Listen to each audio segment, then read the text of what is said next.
to the Her Hoop Stats podcast. I am Christy Winters-Scott, joined this time by my guy, Richard Cohen, the worldwide traveler that you are there. Hey now, there is a lot to be discussed again this week in the WNBA, and this is an ever-evolving conversation, obviously in the thick of the WNBA Finals, with the Las Vegas Aces holding a 2-0 lead as they head to Phoenix for Game 3, and we will definitely dissect Game 3 momentarily. However, Richard, my goodness, man, it's been an everlasting conversation, back and forth and back, she said, situation in the WNBA. Where do you stand with where things stand right now with the insertion of Adam Silver basically saying a deal will get done?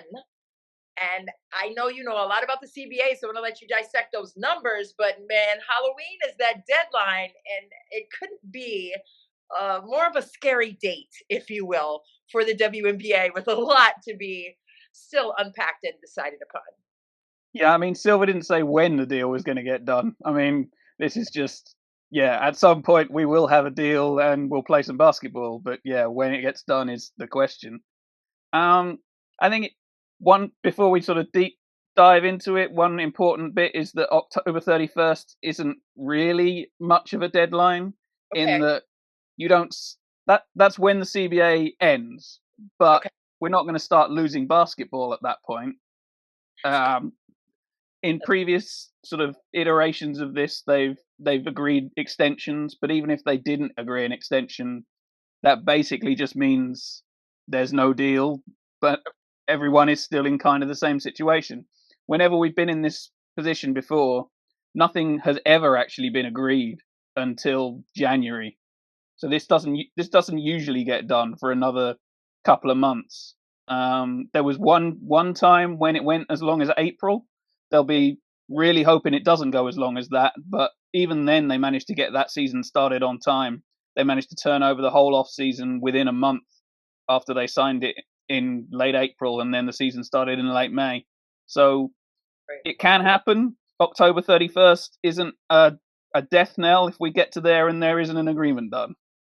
Okay, you know what? That just dropped my shoulders out of my ears because I was getting nervous, Richard, because that's coming right around the corner here. So the contract for the CBA, it expires on October 31st. So between then and whenever the deal is agreed upon, what happens with players during that segment of time, right? Like, what if you have a 12-month contract? Like, how does that work? And I don't know, like, you know, the inner workings of the contractual aspect of it all. So what would happen if indeed it does extend to April? So from October 31st to April, what happens for the players and coaches during that time?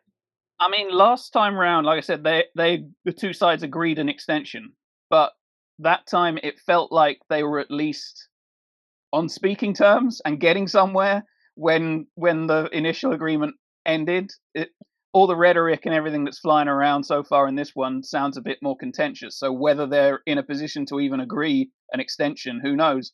If they didn't agree that, then the deal does just end. Quite where they go, exactly what happens then, I'm not entirely sure because I'm not a lawyer. I'm just someone who's read large parts of the agreement over the years. But I mean, not much usually happens in the WNBA world between the end of the finals and the middle of January, or certainly the start of January.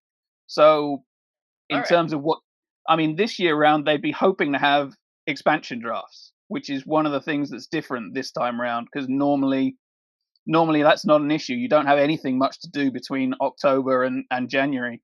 This time, that puts a little bit more pressure on the timeline, because at some point they've got to stock the rosters of the two new franchises, and that's another reason they'll be hoping to get a CBA done as soon as they can, because that crunches up the timeline. But they've squeezed it in the past. It does happen. Yeah, I mean, you got to get busy. I mean, there are a lot of reasons why, obviously, with the expansion teams that need to be fielded, and also about 90% of the league, all of them are free agents. So there's going to be a lot of merry-go-round action and activity with player rosters as well across the board, in addition to making those rosters complete on those expansion teams for sure. And just to make sure everyone who is listening understands, we are recording this on Tuesday, October 7th. So if something pops off, at midnight tonight or so, we're not in front of that news. So just wanted to preface our further conversation today on this podcast with the date and the timestamp. So I think that's very intriguing, Richard, what you said, because those new teams coming in, I mean, there's a lot of player movement that's going to happen during this offseason. Obviously, coaches need to be hired as well. So there are a lot of house cleaning situations that need to be decided upon during this time. And going back to what you said about not necessarily being on speaking terms right now, I want to get to that aspect of it. What is that going to take? Because clearly some bridges were burned in terms of the communication between both sides, specifically with Nafisa Collier and Kathy Engelbert. And I heard what Nafisa Collier said most recently when she was on a panel.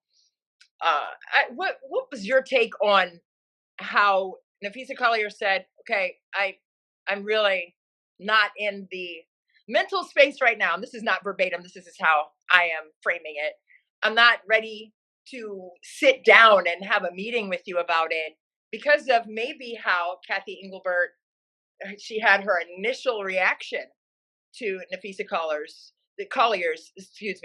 exit meeting comments. So with Nafisa Collier making those exit meeting comments, and then Kathy Engelbert saying, I don't know, there are a lot of indiscrepancies about what was said. We're going to have a meeting next week. And Nafisa Collier said, not so fast. We're not going to actually have that sit down yet. They do need to probably do that, right? They do need to sit down and have that conversation. But what is that olive branch going to look like from both sides in that situation and aspect of the communication bridge being built back? Yeah, I mean, Kathy tried to evade the question sort of the first time it came around in that press conference and sort of said, yeah, well, I'm not going to talk about that. And then she got pushed and basically said Collier lied. And that's what understandably upset Collier and led to the meeting being cancelled. But ultimately, the players don't need to like a commissioner. I think this part of what has come from all of this is the reminder that Kathy works for the owners and the league and the NBA, ultimately. Everyone can talk about how this is a partnership and everyone has similar goals and all of this, but This is a negotiation between two sides. There's a reason there's two sides of the table, and not everything's going to be a 100% immediate agreement. Whether her and Collier actually need to have a sit down and come to an agreement or come to any kind of understanding. Right. Ultimately, you want the commissioner to have a good relationship with the players, but to get a CBA done, I don't know if it's necessary. It's not like Collier is the president. Yes, she's part of the sort of the board of the Players Association, but Nneka Agwuemeke is the president. They've got plenty of lawyers on that side as well. If Collier doesn't want to show up to some of the meetings, they have plenty of other people to sit there and negotiate. But yeah, you want the two sides to at least be on cordial terms, and I think this is the only way that Engelbert gets fired anytime in the near future is if the players say, we aren't going to negotiate with her. You have to get rid of her in order for us to come to an agreement. And I don't think they're going to do that. What I've seen, certainly in the Kendra Andrews, Ramona Shelburne article yesterday, was people basically saying, let her be the bad guy, get the deal done, and then fire her after that and move on to someone who can sort of have a more sort of unified relationship with the players and move on then, because sometimes you need a bad guy when it's a negotiation between two sides. Wow. So that was what the article that you were referring to boiled it down to?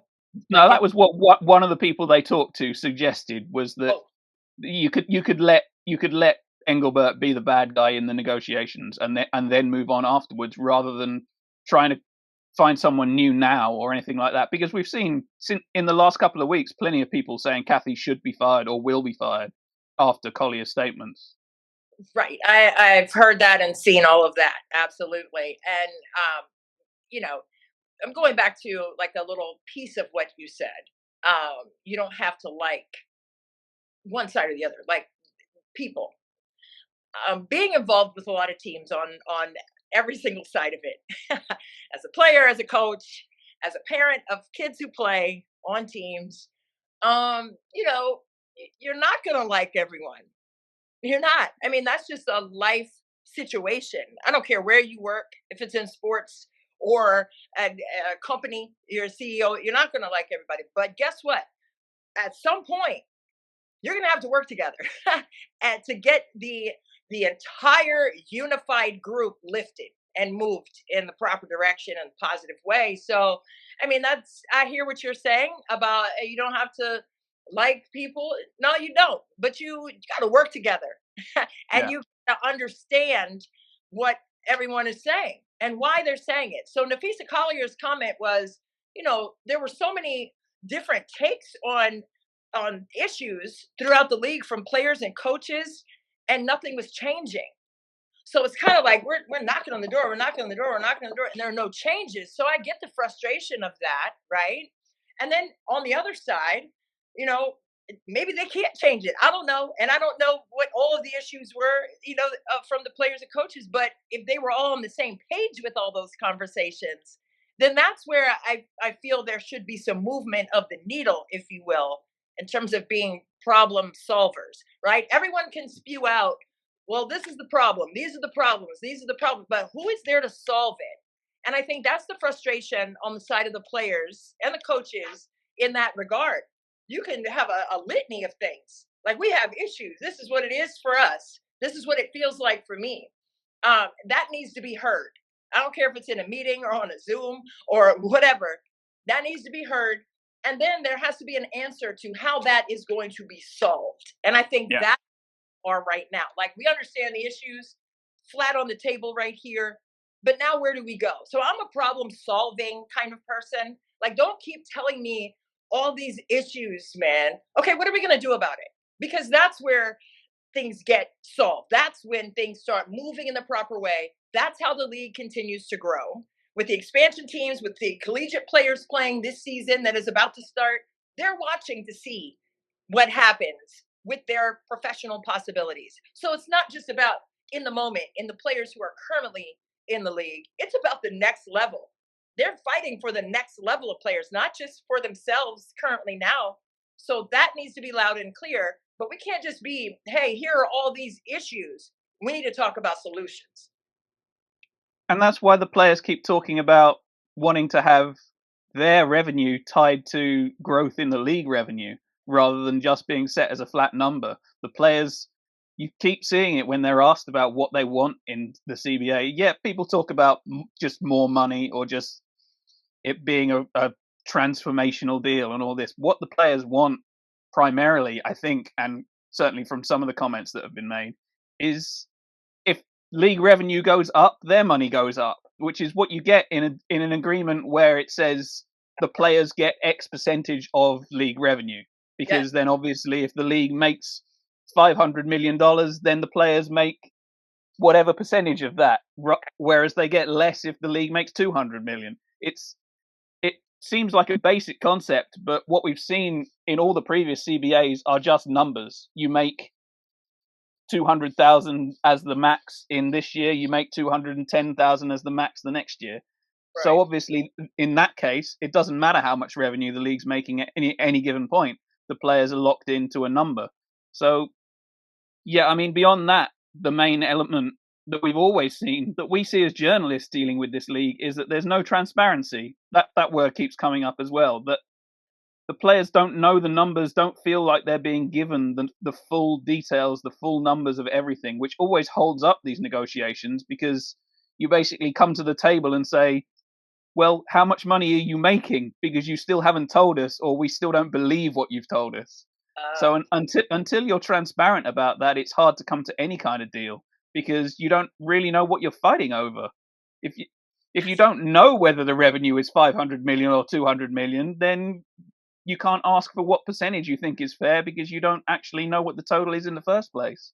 So, yeah, there are basic issues that it sounds like they're still fighting over, which again is another thing that scares you about them getting a deal done. That it feels like they're still fighting over the basics, and then you have to worry about the details, the things that you get to after that. Like what kind of pension plan can they add in this agreement? What kind of changes can they make to roster sizes or to pregnancy allowance or any of these sort of extra details that they get to after they come to some kind of agreement on the money.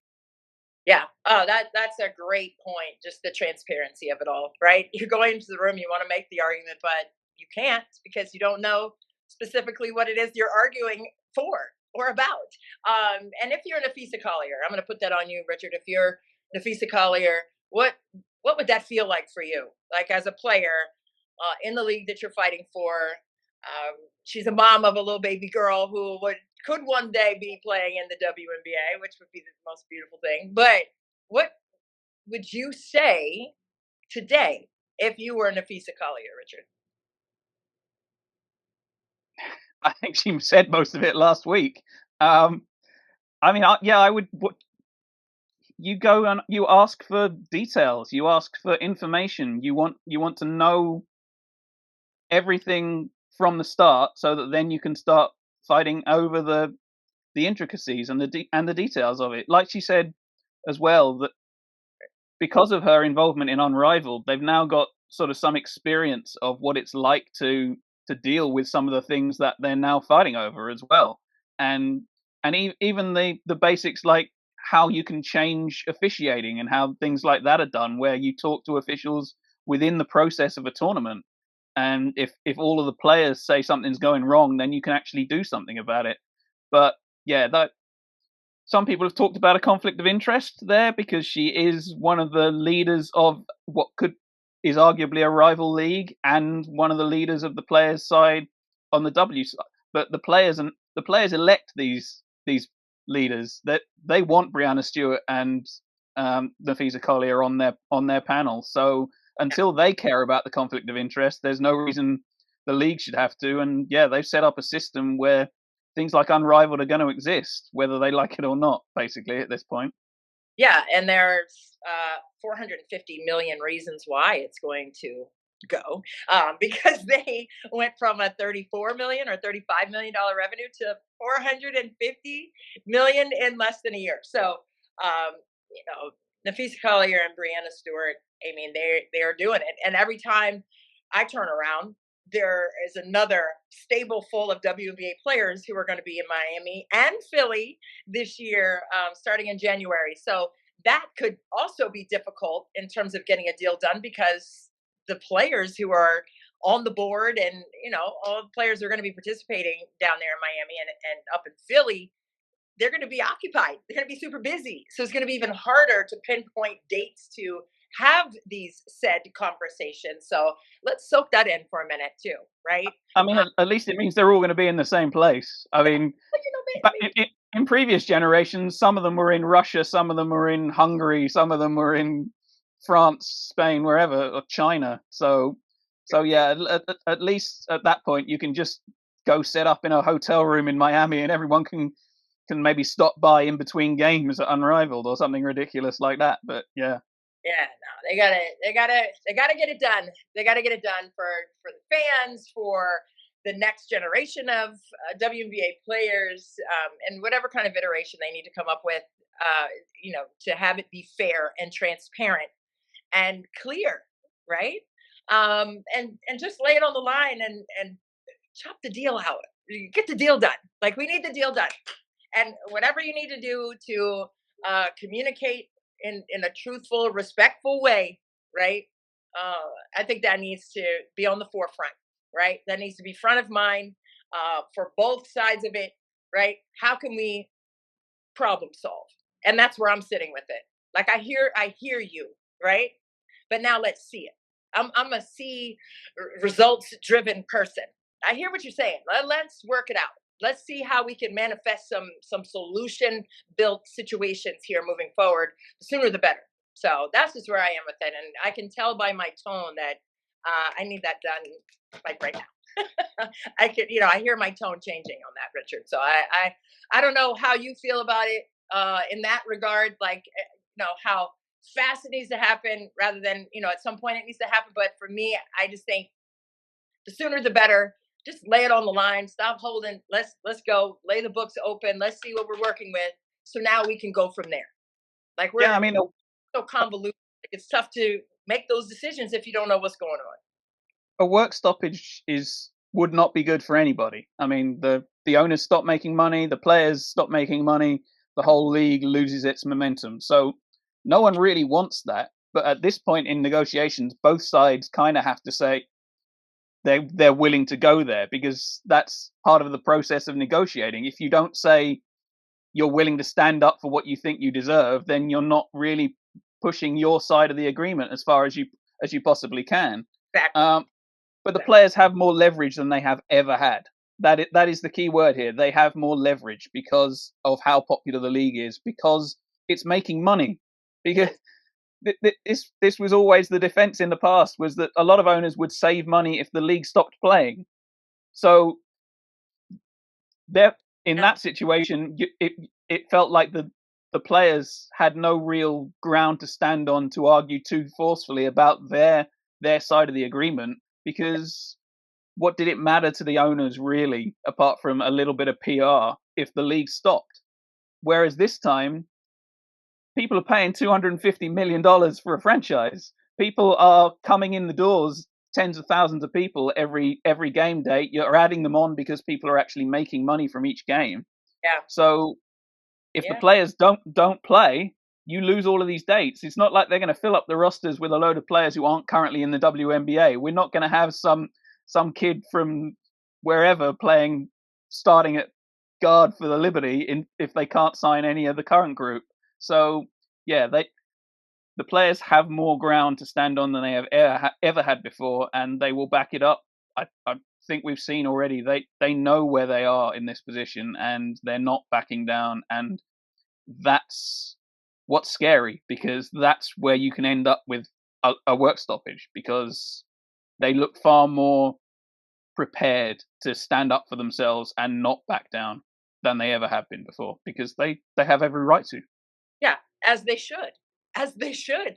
And, just with hearing her say that, I mean, it's so empowering in every aspect of my life since she said it. I'm just going to go out and say that. I mean, just for her to stand in the truth of her being, that to me is so empowering. Like, this is what it is, right? And now you're saying, financially, there's leverage now. But for me, I'm saying there's this emotional leverage for women in this moment, outside of the dollars. I'm going to make it make sense right here emotionally. Because for me, back in the day, we would see the men's team where I played collegiately at Maryland. And this is not begrudging them. I'm just saying this is my experience and my opinion. The guys would get so much stuff, man. Like, and not just gear, but they would get training table and all these extra things that we did not get. And I understand, it was that time, right? And it's different now, and all this. And people are gonna say, "Oh, that was a whatever." Okay, but for us, it felt a little funny. Like we're doing the same thing. We're exerting the same amount of commitment and effort and all of these sacrifices. Academics. We're studying on the bus with the flashlight. Like, come on. Like, there are things that we're doing too, but it wasn't rewarded in the same way. And not that you're doing it for a reward, but we're seeing that there was a discrepancy in respect. So for me, and we didn't have any leverage or anywhere to go. We just saw that it was happening. It was like, oh man, like, we just want to hoop. So we're not going to complain about it. We don't want to rock any boats out here. When's the game, right? Like, we just want to play. We just want to hoop. So we just kept it moving. But now that there's leverage, do you understand, like, players that played when I played, or even a little bit after that, or at the beginning of the WNBA? Do you understand how empowering that is for us to see Nafisa sit there and read every letter and every word off of that page and flip the page and continue? Do you understand that? Like, that's where I am coming from with it. And I'm not like taking a side or doing whatever. All I'm saying is my perspective from this even being a conversation on this podcast and all these other podcasts on here and elsewhere. Listen, this is a prime opportunity for women okay? Not just women in the WNBA, but women as a whole to stand 10 toes on business. And that is give us what we deserve. We are working hard, just like everybody else out here. And this is not just about sports. This is not just about the WNBA. This is about everyone out here. Like it's our time as women to be truthful with what we have always known about ourselves, that we are worthy of it, that we are ready for this moment that has been presented because the fans are coming in droves, as you said, into these arenas. For volleyball, I've seen like a mile long line to get into volleyball matches for Nebraska. They're number one in the country. I've seen all of the, the Valkyries, first time in the WNBA, sold out every single one of their home game, 18,000 every game. Okay, so I just had an argument with someone I was talking to at the coffee shop. Oh, well, Caitlin Clark, like, I was like, and I love Caitlin Clark, followed her, covered her all the way through Iowa, and she'll tell you the same thing. The game is the star here. The game is the star. She is a star, like everyone else in the league is a star. But the overarching picture of it all is the game being the star, whether that's soccer, volleyball, basketball, CEOs, all of that. That's the star for women. And the fact that you can stand up in this space and in this moment, that's major league stuff. And, my 18-year-old self is in full applause for what is happening right now in women's sports, for women in business, for ownership in businesses outside of sports.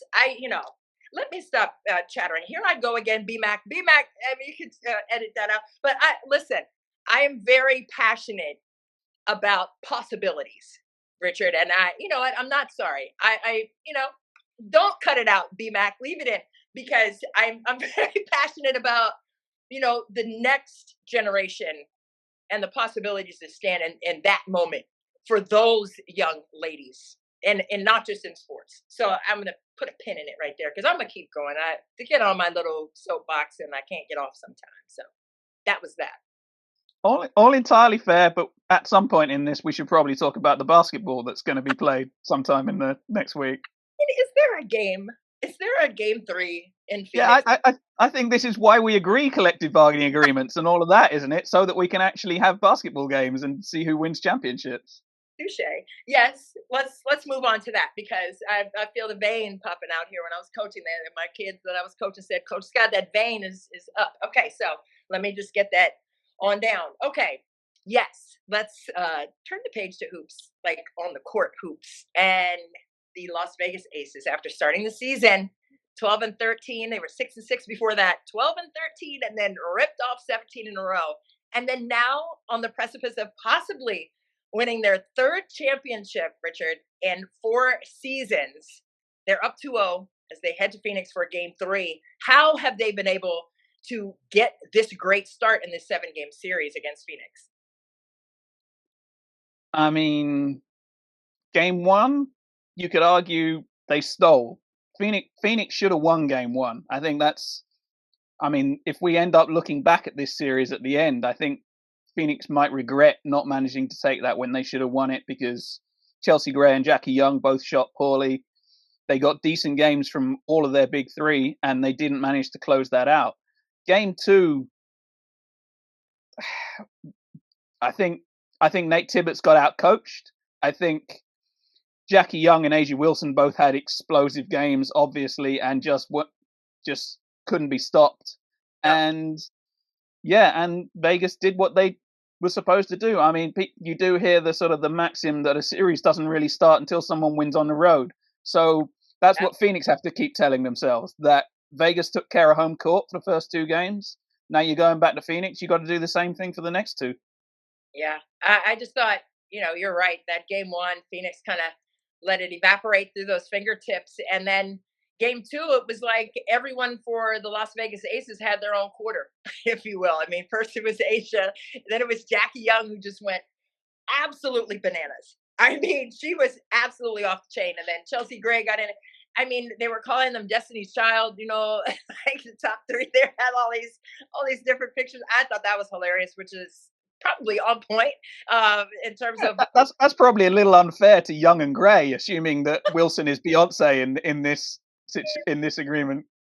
I mean, she is top tier. I mean, that's my dog. I love Asia, but she is four-time MVP, so she gets the Beyonce credit. But with that being said, with everyone taking a turn, right, in that game two of exploding offensively, I mean, with Jackie Young and Asia Wilson combining for 60 points in the game as a whole, I mean, what was it that created that kind of leverage, like when you are trying to stop the hole in the boat, if you will, if you're Phoenix, there's another one over here, and you're like, oh, now you're whack-a-mole trying to calm the storm, and they couldn't get the job done defensively. What do you want to see in game three from Phoenix not to have that happen again? I think some of it stems from their offense, Oh, that okay. it didn't. They went away from the one play that's been working for them throughout the entire playoffs with that middle screen inverted pick and roll for Thomas. They barely ran that in game two. I True. It felt like they prepared for the zone that changed game one. And then when Vegas didn't run the zone really in game two, Yeah. they didn't look prepared for what to do instead. Because I mean, you have to imagine that they they they did train for multiple eventualities, but yeah, the offense didn't work. And when Sadu Sabali hits so few shots, takes poor shots, poor decisions, Mm. and then ends up it just sort of it cascades into more poor shots, and then that ignites the offense the other way. We know how good Chelsea Gray is in transition. We know how good Jackie Young is when she gets to run downhill and keep attacking. And then Asia Wilson's just hard to stop in any given game. Phoenix don't have someone who matches up with her quite as well as Aaliyah Boston did for Indiana, because she just has 3 or 4 inches on someone like Alyssa Thomas, who is a great defender, but the challenges on Wilson's shots just aren't going to be as close to the ball because she's not as big. She can get physical with Wilson, Right. but I mean, she ended up in foul trouble in game one, in game two as well, which didn't help. And then they had to move her.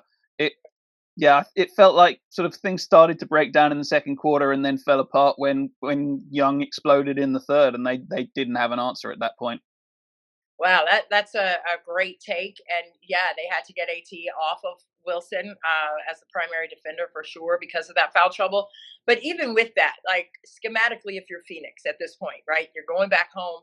Like, do you want to run some zone? I mean, they don't have the size. So, I mean, I coached for a long time, and when we were outsized, I mean, there are different kinds of iterations of zones that you can do and be outside the lane line, have it wide, but be able to, if you're smaller, you're kind of quicker sometimes, not all the time, but most times. So you're going to be able to move on a string and you can shorten those long run closeouts against the zone on skip passes. And, Vegas loves to run like a skip pass against the zone and all that. Do you think that Phoenix can try some zone? And do you think they'll try to kind of clog the paint and maybe with that kind of defensive scheme, maybe clog that area up for Wilson inside and take their chances on those threes falling on spray outs? I mean, it's possible, but Jackie Young's a great 3-point shooter these days. Chelsea Gray tends to hit them when she needs to hit them. That Dana Evans been having a hell of a series. Jewel Lloyd has basically spent most of the season spotting up in the corner. So Vegas have the shooters to counter that if they need it. Even Alyssa Smith, as we talked about earlier on in the season, Yeah. the fact that they have someone who they can put alongside Wilson who has some offensive ability. This isn't Kia Stokes anymore. That you can't just play 5-on-4.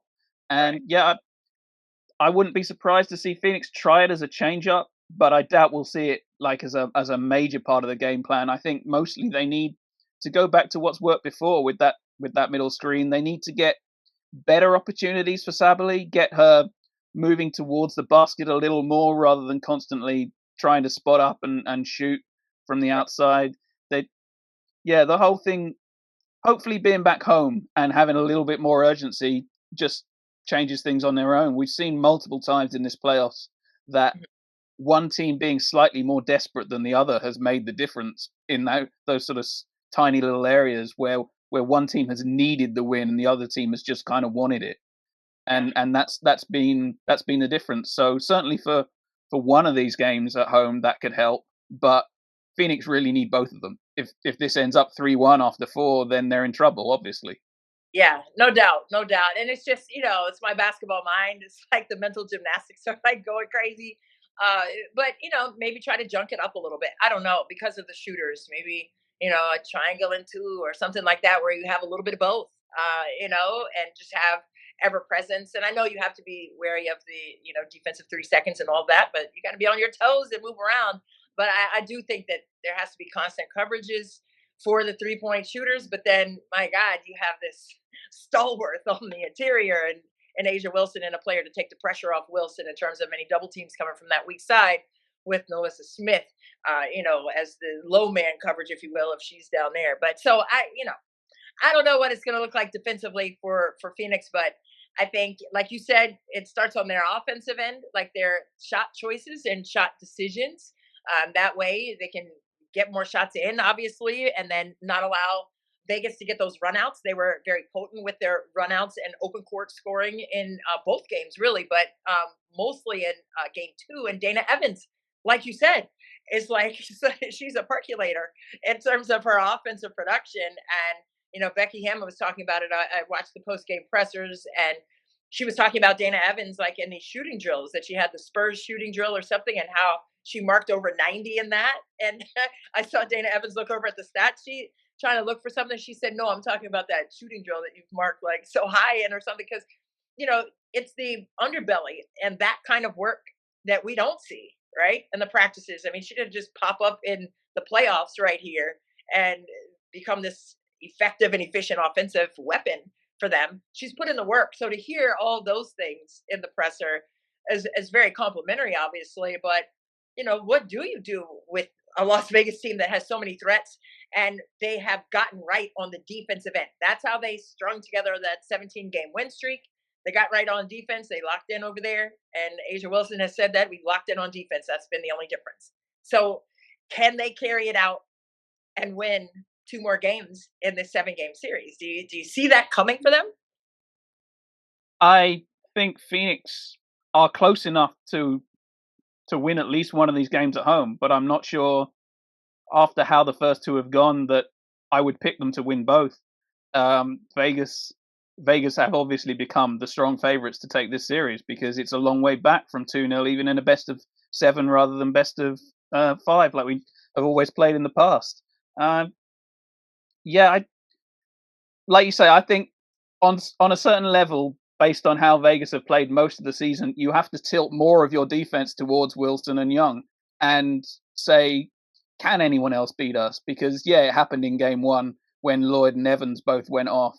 But over the course of the season, that's been unusual for Vegas. Most of their offense has been carried by Young and Wilson for most of the season. So I don't think you can afford to let them have the same sort of games that they had in game 2 again. So you have to take your chances that Nalissa Smith or Chelsea Gray aren't going to score 20. Jewel Lloyd isn't going to put up 7 threes or anything like that. And you have to put more into shutting Young and Wilson down.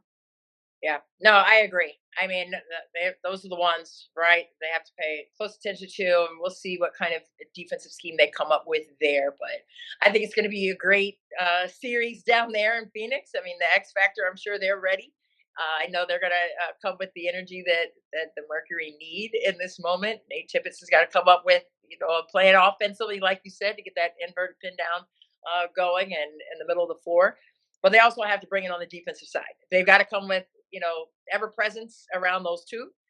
But also you got to be ready for those long run closeouts with the stick arm and be ready to, defend those drives too with choppy feet. So it's not just defend those long run closeouts for 3-point shots, because they're going to attack that top leg on those closeouts and get to the rack, right? And put more pressure on the paint, pierce the paint, and collapse the defense. So that help side better be ready.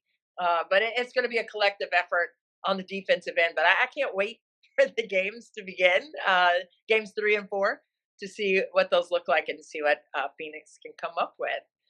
Oh, man, we could go on and on. I want to. But tell everybody where you are, what's up next for you. And I know you have a busy schedule. And tell us where you are, because I don't know if everybody knows if this is their first time listening in.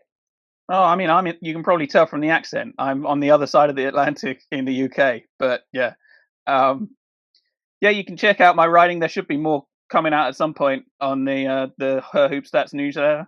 Yeah. Yeah, I should be doing more of the wrap ups for season, the off season for the different teams that I have let slip with all of the playoff coverage we've been doing. But yeah, that should be coming at some point. Oh, I love that. I love that. So I'm kind of in the thick of it. As you can see, I'm not at home right now at this blank wall in the hotel here in Chicago for the Big Ten Media Days that are coming up on Wednesday and Thursday here in Chi-Town. So definitely excited for that. Collegiate season on the horizon for the Big Ten. So I'm here to listen in and ask all the questions of the players and coaches the next couple of days for the men and the women. So super excited for that. And then last week was Spartan Madness at Michigan State, where my son is a freshman. And Richard, can I tell you that that was just such a surreal situation for me, kind of a pinch me moment. He tagged a little kid. There was like 10 of them on the sidelines. They were warming up for their scrimmage, and one of the kids was like, "Oh my God!" It was looking at his hand after my son tagged it, and it wasn't that it was him, but it was the fact that it was, this was his moment with the team. But just to see that he was tagging someone's hand, he used to be that little kid. So it was kind of, for me, that's what it was. It wasn't that they were hitting his hand. It was like, oh my God, he was just those little dudes. Yep. So I had like a whole mommy moment in that. So, days are long, years are fast moment for this mommy, but it was really a beautiful thing. But it's all hoops all the time right here on the Her Hoop Stats podcast. Richard Cohen, my friend across the pond. I appreciate your time on this podcast here on this Tuesday, October 7th. For Christy Winter Scott, Richard Cohen, and the Her Hoop Stats podcast crew, and our great producer, BMAC. Thank you guys so much for joining us today.